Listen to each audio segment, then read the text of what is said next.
أعوذ بالله من الشيطان الرجيم بسم الله الرحمن الرحيم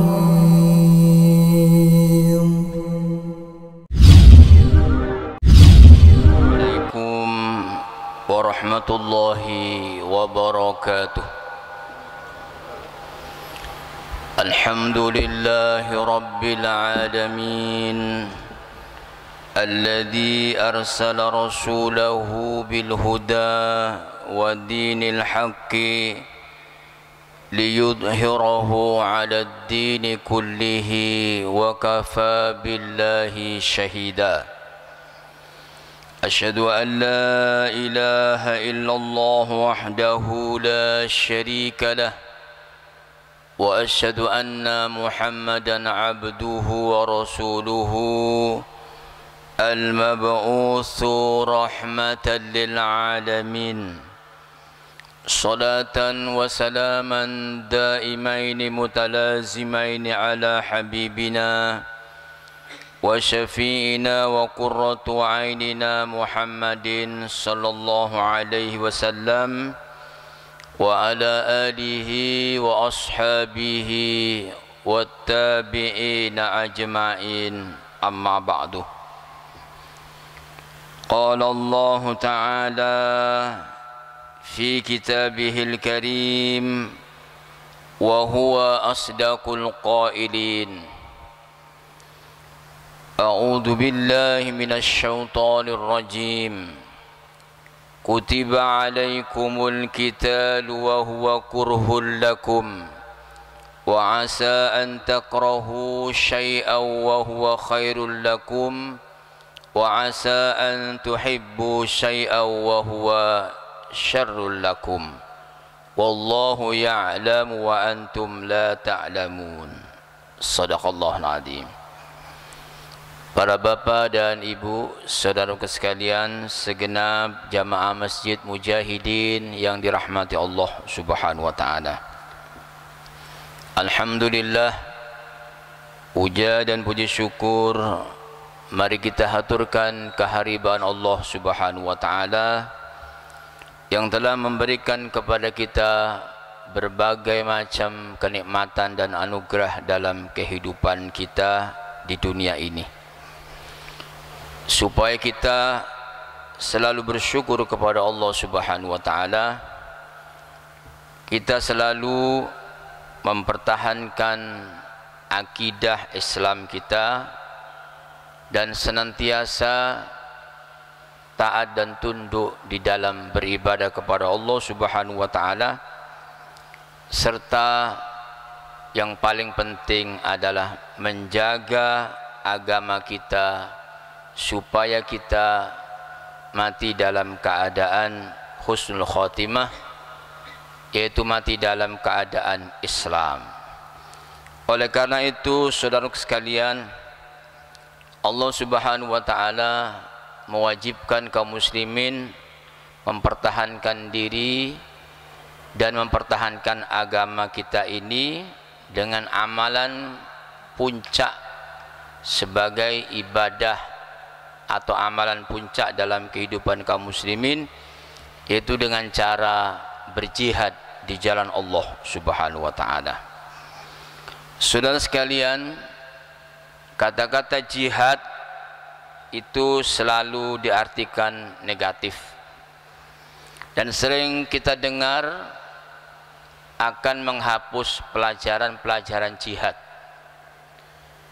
dan tidak suka dengan kata yang berbau jihad di jalan Allah, seolah-olah Islam itu dengan jalan jihad itu radikal dan anti kekerasan atau anti kebinekaan.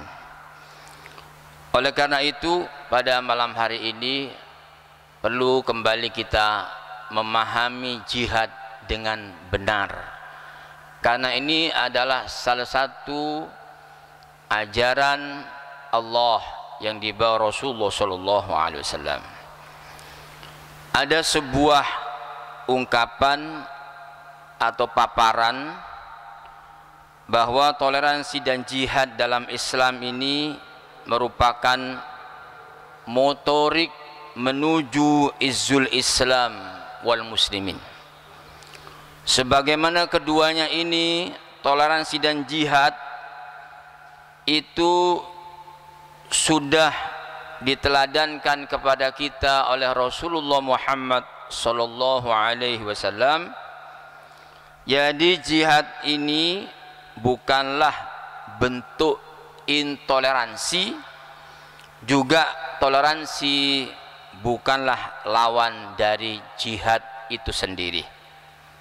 Selagi jihad itu dalam koridor dan dipraktekkan sesuai dengan syariat Allah Subhanahu wa taala. Saudaraku sekalian, di dalam sejarahnya jihad ini yang dialami Rasulullah sallallahu alaihi wasallam tidak kurang 14 tahun lamanya Rasulullah dan para sahabat itu menanggung berbagai penindasan dan kekejian serta kedoliman, bukan hanya secara fisik tapi juga secara kejiwaan dan psikis. Karena itu Rasulullah masih melangsungkan dakwah Islamiyah di tengah penindasan. Jadi di tengah kekejian dan penindasan, Rasulullah Muhammad sallallahu alaihi wasallam senantiasa berdakwah dengan penuh hikmah dan mau'idhah hasanah. Disebutkan dalam Quran surat 16 ayat 125, ud'u ila sabili rabbika bil hikmati wal mau'idhatil hasanah wajadilhum billati hiya ahsan. Ajaklah manusia menuju jalan Tuhanmu dengan hikmah dan mau'idhah hasanah, serta bantahlah mereka dengan cara yang baik.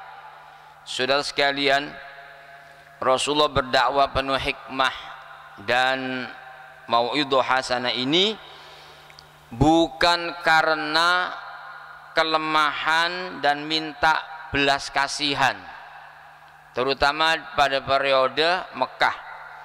Mengapa? Karena belum diperintahkan oleh Allah Subhanahu wa taala untuk berjihad dan berperang.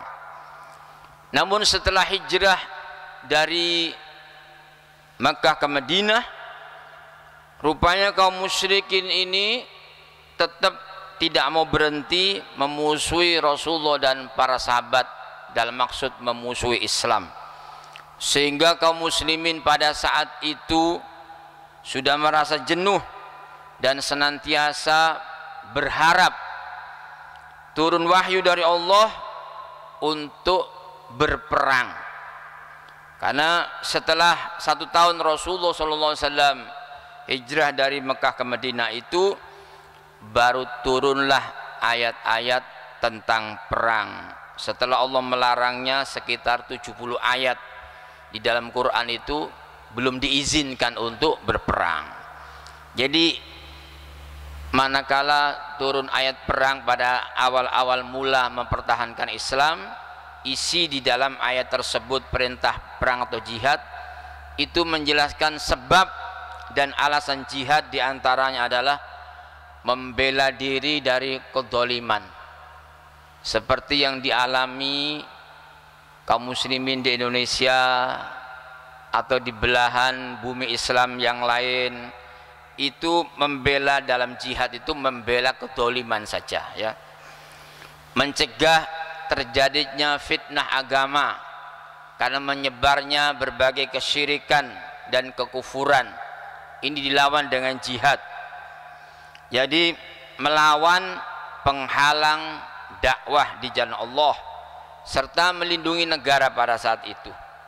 Sehingga Allah mengatakan di dalam Quran ini, surat Al-Hajj ayat 39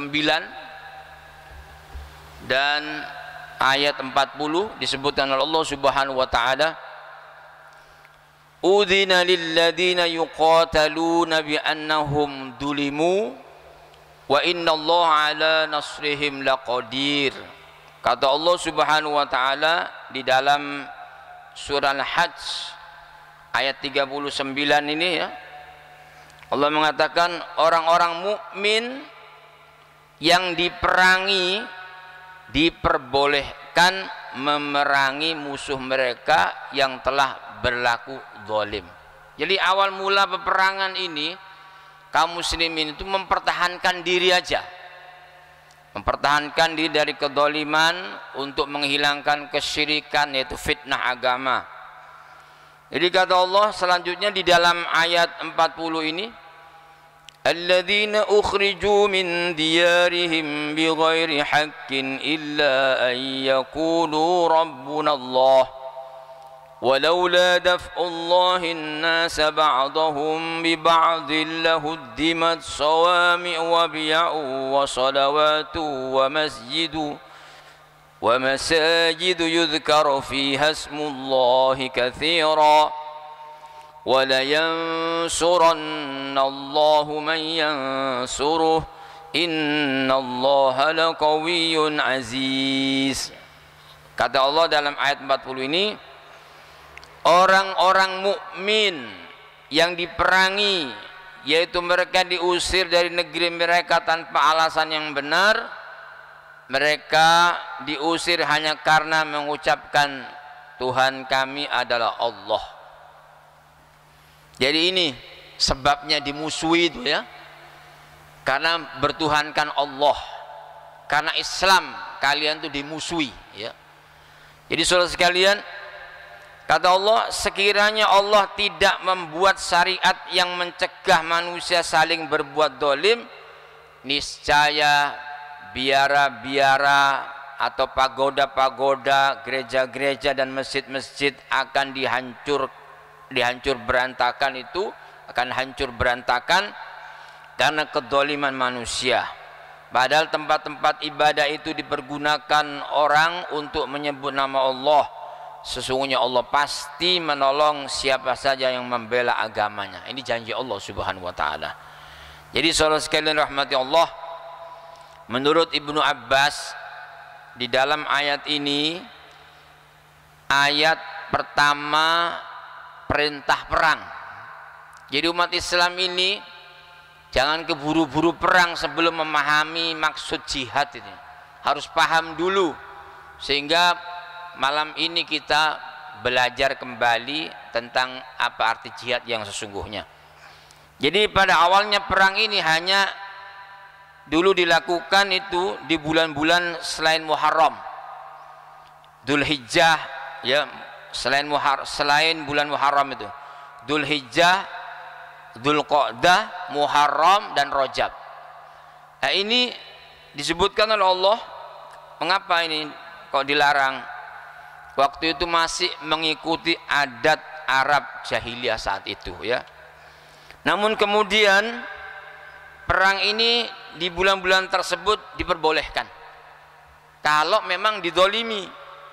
Saudara sekalian, kata Allah dalam ayat ini, yas'alunaka 'anil syahril haram qitalin fihi qul qitalun fihi kabir wa saddun an sabilillahi wa kufrun bihi wal masjidil haram wa ikhraju ahlihi minhu akbaru 'indallah wal fitnatu akbaru minal qatl wa la yazaluna yuqatilunakum hatta yaruddukum an dinikum in istata'u wa man yartadid minkum an dinihi fayamut wa huwa kafirun fa ulaika habitat a'maluhum fid dunya wal akhirah wa ulaika ashabun nar hum fiha khalidun. Di ayat 217 dari surah Al-Baqarah. Ini awal mulanya perang itu dilakukan di bulan-bulan selain bulan yang mulia ya, Dzulhijjah, Dzulqa'dah, Muharram, Rajab. Dulu ngikuti adat Arab pada saat itu. Kemudian perang ini diperbolehkan kalau memang didolimi. Jadi kata Allah di dalam ayat ini, yas'alunaka 'anis syahril haram.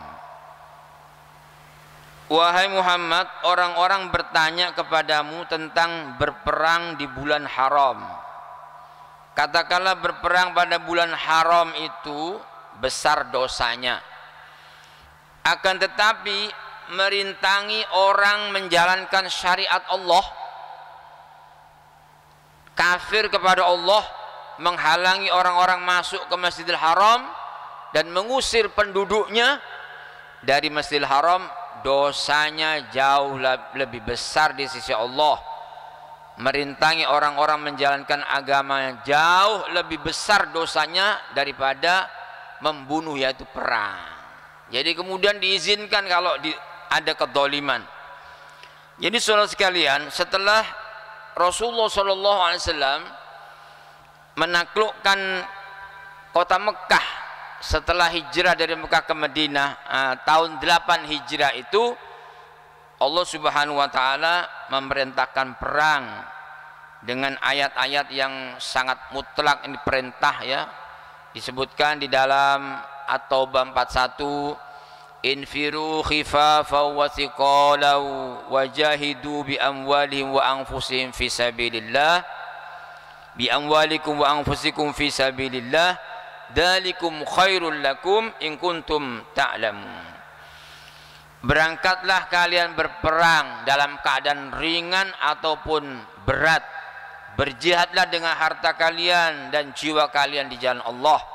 Itu lebih baik jika kamu itu mengetahui. Ini kata Allah ya.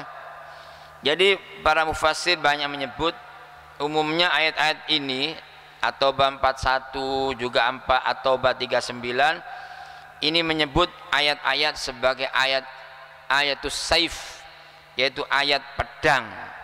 Jadi tujuan mulia dalam Islam berjihad ini adalah Islam adalah agama yang membawa tatanan yang suci, membawa keadilan dan sangat toleran di dalam memahami perbedaan.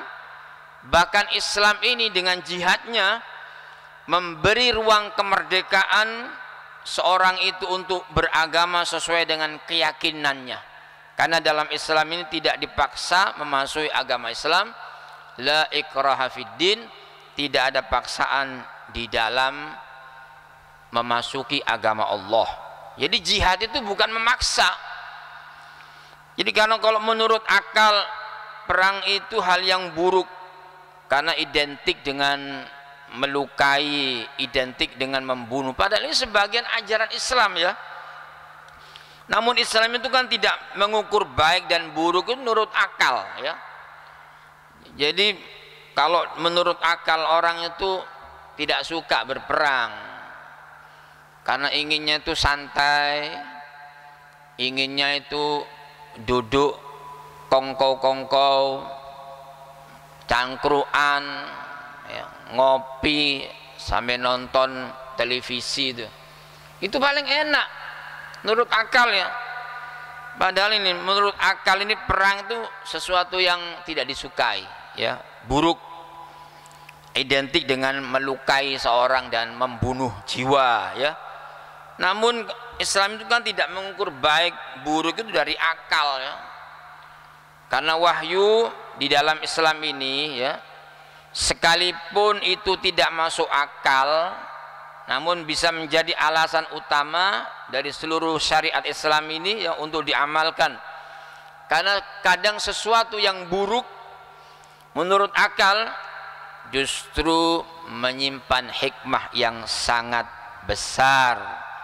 Karena dengan jihad itu akan hilang fitnah agama, hilang kedoliman.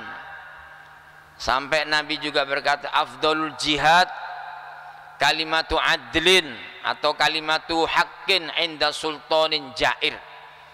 Seutama-utama jihad itu adalah menyampaikan kalimat yang benar, seruan mengajak kepada Allah, menyampaikan kalimat yang adil di hadapan penguasa yang zalim. Ini tidak dipungkiri, ini hadis sahih menurut kesepakatan para ulama. Jadi memang tidak disukai orang itu ya berdarah-darah. Tapi ini ajaran jihad, jangan sampai ikut kemudian dihapus. Generasi kita tidak ngerti maksud dan tujuan jihad. Ikut semua pendapat orang bahwa itu adalah radikal. Allah mengatakan dalam Quran ini surat Al-Baqarah 216, kutiba alaikumul qital, diwajibkan atasmu berperang, wa huwa kurhul lakum, perang itu bagimu itu sesuatu yang dibenci, ya. Wa asan takrahu syai'a wa huwa khairul lakum, kata Allah, barangkali kalian membenci sesuatu, yaitu perintah agama perang, padahal perintah itu lebih baik bagi kalian. Juga barangkali kalian itu mencintai sesuatu yang dilarang oleh agama misalnya, padahal sesuatu yang dilarang itu adalah sesuatu yang tidak kau sukai, itu yang kamu cintai, itu adalah buruk bagimu. Mengapa? Wallahu ya'lamu wa antum la ta'lamun. Sekali lagi kata Allah, boleh jadi yang kamu benci itu lebih baik bagimu, dan bisa jadi yang kamu cintai maka itu adalah buruk bagimu. Allah yang mengetahui sementara kalian itu tidak mengetahui. Saudara sekalian rahmati Allah, jadi perang jihad dalam Islam ini bukan penyebaran dan pemaksaan agama, sehingga di mana-mana itu Islam digambarkan itu Quran itu dengan pedang, supaya orang masuk Islam itu dipaksa dengan pedang. Nah, yang dilakukan Rasulullah Muhammad SAW dan para sahabatnya terhadap orang kafir Quraisy, orang-orang Persia yang dulu diperangi, bahkan orang Romawi, itu bukan penyebaran agama dan pemaksaan agama dengan pedang, tapi untuk menegakkan keadilan, memberikan kemerdekaan beragama dan berkeyakinan di dalam konun undang-undang Islam. Jadi sebab hanya syariat Islam inilah yang tegas melarang orang untuk memaksa masuk Islam. Islam saja saudara sekalian. Kalau kita bandingkan, coba kita baca sejarah, bandingkan ya. Bukankah kaum Quraisy di Mekah waktu periode Rasulullah pertama berdakwah, mereka itu yang melarang agama lain berkembang di Mekah, ya. Itu penduduk Quraisy Mekah itu waktu rezimnya adalah Abu Jahal dan Abu Lahab. Persia yang katanya rajanya adil, Persia yang sekarang itu negeri Iran ya, dulu Persia yang katanya rajanya adil, itu justru melarang agama lain selain Majusi. Romawi melakukan diskriminasi terhadap agama lain seperti Yahudi. Bahkan bangsa India menodai kemanusiaan dengan teori kasta.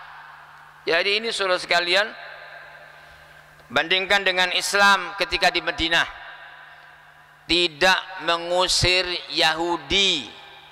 Ya, ini dalam catatan sejarah Islam.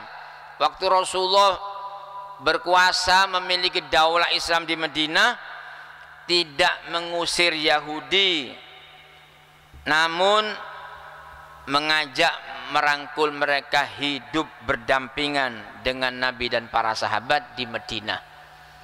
Tapi Yahudi ini berkhianat. Banyak rencana-rencana dalam rangka membunuh Rasulullah SAW. Bahkan menyuruh wanita namanya Zainab untuk memberi makan hadiah seonggok daging yang kemudian dimakan sahabat itu meninggal. Rasulullah itu sudah mengunyahnya, tapi kemudian dimuntahkan Rasulullah, ya. Itu dalam rangka membunuh Rasulullah, sehingga sering berkhianat ini terusir dari bumi Madinah. Mungkin ini hayalan saya aja, seandainya orang-orang Yahudi itu tidak berkhianat, itu bisa berdampingan hidup sampai sekarang, ya. Karena berkhianat, menjatuhkan batu besar seperti lesung itu, tapi Rasulullah selamat. Itu berkali-kali, sampai terjadi juga perang Khaybar. Juga ada pelecehan terhadap wanita muslimah yang ketika itu dia memakai hijab, berjilbab, dia sedang antri untuk membeli emas di komunitas orang-orang Yahudi di Madinah. Dia duduk, kemudian apa? Jilbabnya ini diikat di kursi. Ketika wanita muslimah ini berdiri beranjak untuk pergi, dia ketarik, jilbabnya terlepas. Nah, Rasulullah menyatakan apa? Memerangi itu pelecehan terhadap agama Allah Subhanahu wa taala, diperangi. Ya, dikerahkan jihad fisabilillah. Nah, ini banyak pengkhianatan orang Yahudi sampai kemudian terusir dari bumi Madinah. Juga kala Islam ini datang ke Persia, ya, ke Eropa, ke Afrika Utara, itu menawarkan sebuah tatanan undang-undang yang baik, memberikan kebebasan beragama bagi penduduknya, bahkan mengangkat hak dan derajat manusia dengan baik, tidak pernah membunuh anak-anak, tidak pernah mengeksploitasi wanita, dan juga tidak pernah meneror dan tidak mengganggu agama lain. Ini Islam, ya, datang dengan jihad itu tujuannya seperti itu. Nah, ketika tatanan suci ini ditentang, dilawan dan dilarang, maka perang adalah jawabannya. Jadi kalau mengilmui Islam, bermajlis taklim, dilarang. Memahami Islam dilarang. Mengajarkan jihad juga dilarang. Mempraktekkan Islam dilarang. Ini berarti jihad yang terakhir adalah perang. Jadi umat Islam harus mengerti ini, mengerti tentang tatanan suci dalam Islam yang artinya jihad ini, ya. Jadi saudara sekalian, ada syariat tentang pajak yang sering dipertanyakan, dipersoalkan. Jizyah itu katanya, itu jizyah itu pajak kepada orang-orang di luar Islam. Itu kan penindasan katanya. Saudara sekalian, padahal ini jizyah itu satu bukti bahwa Islam tidak memaksa pemeluk agama lain untuk memeluk Islam. Ini buktinya jizyah ini.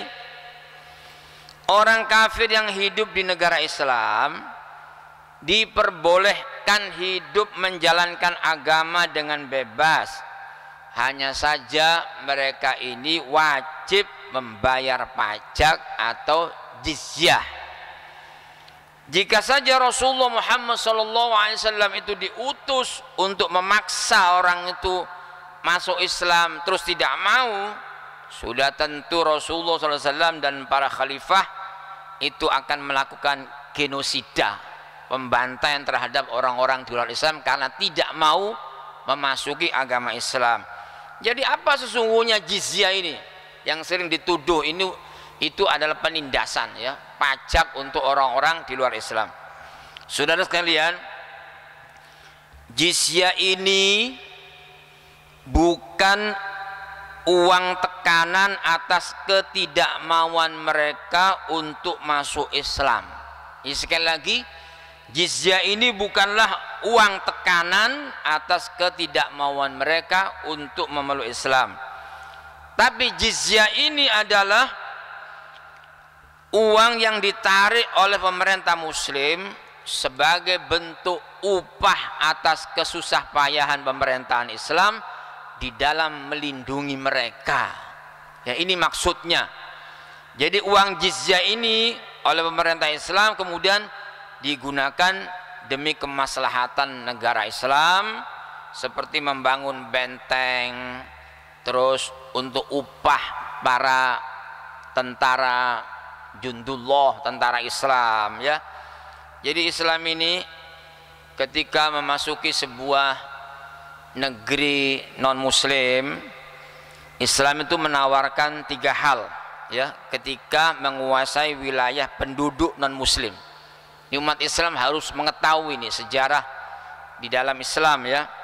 Jadi Islam menawarkan 3 hal dikala menguasai wilayah penduduk non muslim. Pertama, ditawarkan Islam, yaitu maksudnya ditawarkan untuk masuk Islam. Yang kedua, perjanjian damai. Ini ditawarkan perjanjian damai. Yang ketiga adalah perang. Ya, dalam Islam itu jihad. Jadi pertama ditawarkan Islam, lalu perjanjian damai atau jihad atau perang. Ya. Jadi masuknya penduduk ke dalam Islam ini merupakan tujuan utama pasukan kaum muslimin, para mujahidin, ya. Jika penduduk setempat itu tidak mau memeluk Islam, maka mereka ini bisa memilih pilihan yang kedua, yaitu perjanjian damai. Kalau atau jika perjanjian damai yang dipilih, maka mereka wajib membayar pajak atau jizyah, dan mereka tetap berhak atas nyawa, tanah, hartanya. Ini dilindungi oleh Islam kalau sudah bayar pajak, ya. Jika mereka ini menolak pilihan pertama, masuk Islam tidak mau, tidak dipaksa. Pilihan kedua juga nggak mau damai untuk hidup di negeri muslim dengan membayar pajak, tidak mau, maka barulah kaum muslimin itu mengangkat senjata. Ini kita harus mengerti, memahami jihad yang sebenarnya. Jadi hukum jihad dalam Islam itu seperti apa, ya? Nah, ini setidaknya kata seorang ulama ada dua pandangan yang keliru ini di dalam menyimpulkan jihad. Ada dua pandangan yang keliru di dalam menyimpulkan jihad. Pertama, pendapat yang mengatakan bahwa Islam menyebar ke penjuru dunia ini dengan pedang, dengan kekejaman dan pembunuhan. Lalu mereka itu kemudian menyimpulkan bahwa Islam adalah agama yang tidak menghargai hak hidup dan kebebasan untuk beragama.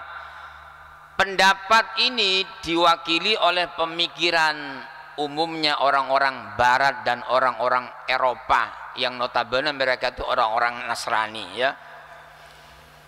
Ini pendapat yang salah. Yang kedua, pendapat ini sepertinya argumen kaum muslimin yang keliru, ya. Ini salah. Pendapat yang kedua ini sepertinya adalah hanyalah argumen yang keliru dari kaum muslimin dengan maksud membebaskan dari tuduhan pendapat pertama itu bahwa Islam itu disebarkan dengan pedang, ya. Nah, pendapat ini menyimpulkan bahwa jihad semata-mata untuk membela diri dari serangan luar, yaitu defensif. Ini salah, ini pendapat ini salah, ya. Bukan, jadi sekali lagi pendapat ini menyimpulkan bahwa jihad semata-mata hanya membela diri dari serangan luar bila didolimi, namanya defensif, bukan dengan memulai menyerang, yaitu ofensif.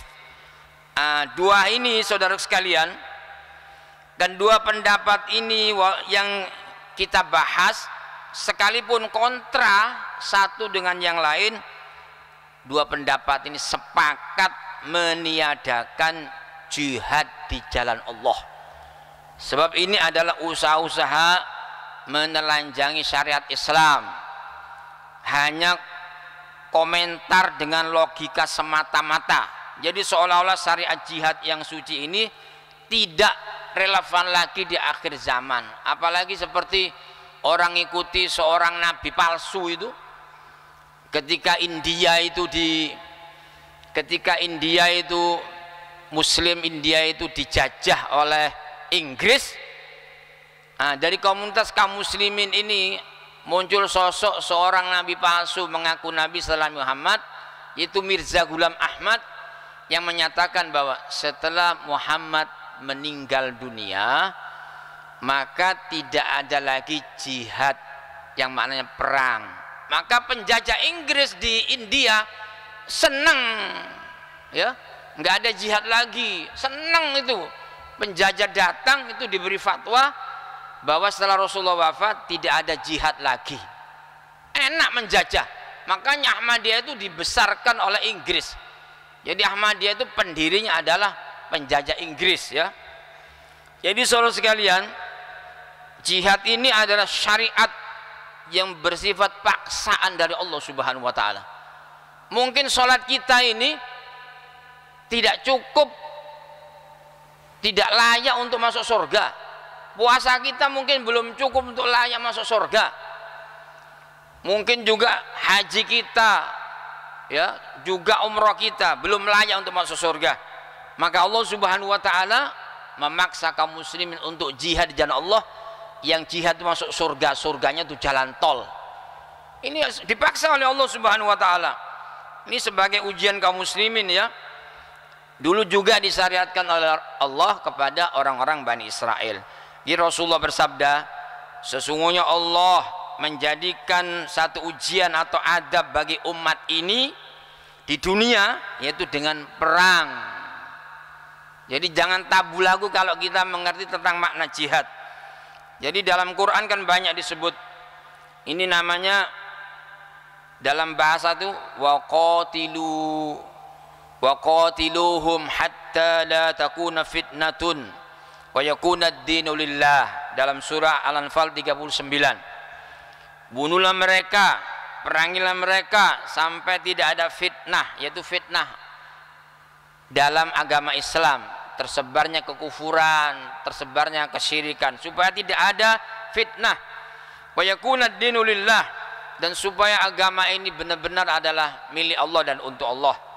Di dalam ayat yang lain surah, yaitu surah At-Taubah 41, infiru khifafan, yang saya sudah kemukakan, infiru khifafan wa thiqalan wajahidu bi amwalikum wa anfusikum fi sabilillah.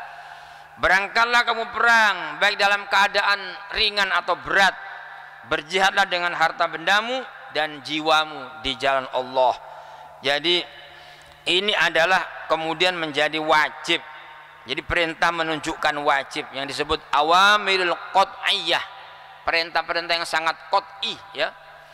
Saudara sekalian rahmatullah, mengapa sekarang kaum muslimin itu meninggalkan jihad? Yang kita maksud menurut para ulama adalah jihad ofensif, yaitu jihad menyerang lebih dulu, bukan mempertahankan. Mengapa kaum muslimin sekarang meninggalkan jihad yang dimaksud jihad ofensif, menyerang dahulu bukan mempertahankan diri dari kedoliman? Sebab saudara sekalian, adapun jihad defensif, mempertahankan diri serangan dari luar atau bertahan, ini saudara-saudara kita sudah melaksanakan di bumi Syria. Itu jihad mempertahankan diri dari serangan komunis Putin, dan kemudian dari Bashar Assad yang dia itu berkomplot Syiah dengan di Iran itu, sehingga kaum muslimin Ahlussunnah di Syria itu dibombardir. Dan sahabatnya juga Bashar Assad itu adalah Putin, dihabisi umat Islam. Nah, jihadnya umat Islam sekarang ini itu bertahan, defensif, bukan jihad menyerang lebih dulu. Jadi kita harus paham. Nah, sekali lagi pertanyaan, mengapa kaum muslimin sekarang meninggalkan jihad? Maksudnya jihad ofensif, menyerang dulu. Kata ulama ada dua alasan. Ada dua alasan mengapa kaum muslimin dan para ulama yang tidak menyuruh jihad ofensif, menyerang lebih dulu. Pertama, karena ada kelemahan di dalam diri umat Islam.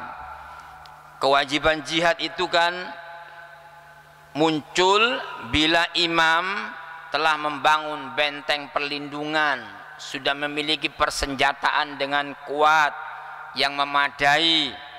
Ini sebagai pertahanan melawan serangan musuh dari orang-orang kafir. Jadi membuat perlindungan dulu. Juga persetujuan dari petinggi para ulama. Ini saudara sekalian, kalau ini tidak ada, maka kewajiban jihad ini tidak menjadi wajib. Tidak ada jihad ofensif, yaitu menyerang dulu karena tidak memiliki kekuatan, ya. Ini alasan pertama. Yang kedua, mengapa umat Islam tidak melaksanakan jihad ofensif, menyerang dulu.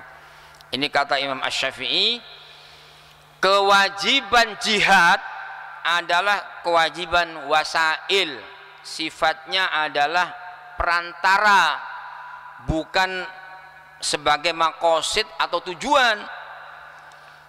Jadi adapun tujuan utama jihad sebetulnya adalah menyampaikan hidayah Allah. Tujuan utama jihad itu menyampaikan hidayah Allah.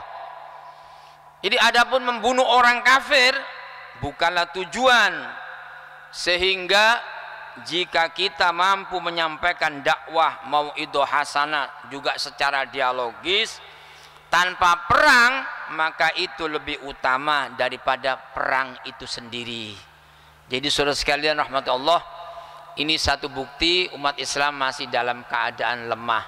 Tapi tidak apa-apalah ya, umat Islam mempersiapkan diri dan mengerti tentang maksud dan tujuan jihad di jalan Allah Subhanahu wa taala.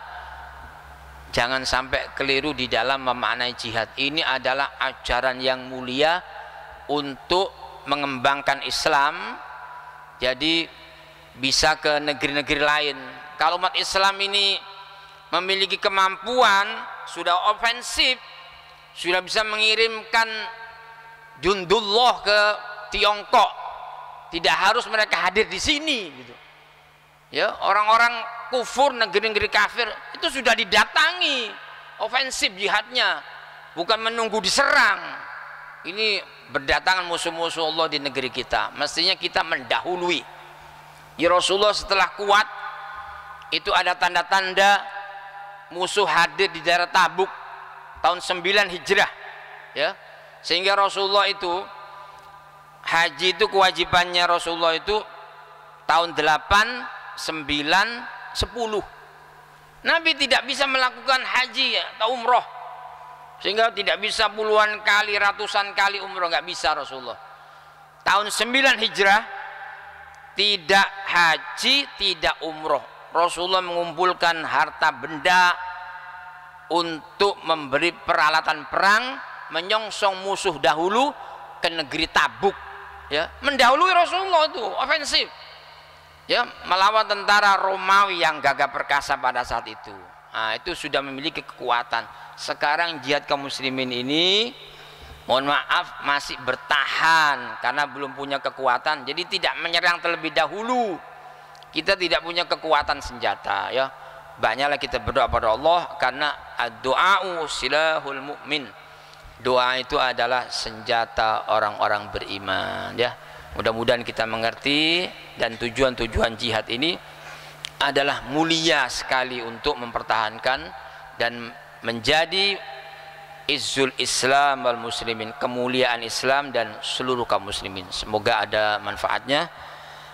Kita tutup doa. Subhanakallahumma hamdika asyhadu an la ilaha illa anta astaghfiruka wa atubu ilaik. Assalamualaikum warahmatullahi wabarakatuh.